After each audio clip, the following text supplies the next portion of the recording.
In order to share a project in Cricut Design Space, simply navigate to the design you would like to share. I'm just selecting this one from Cindy Blower called Wedding Card, and I'm going to hit this arrow right here.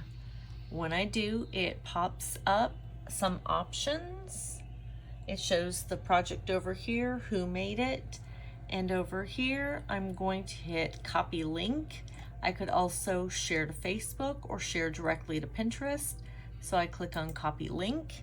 It puts it in my clipboard, and then I simply go into another application such as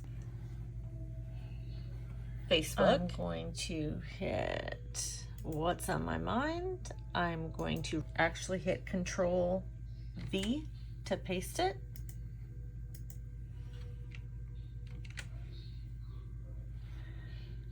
And there it is. It has pasted it, and I can share it just by hitting post. Hope this helps.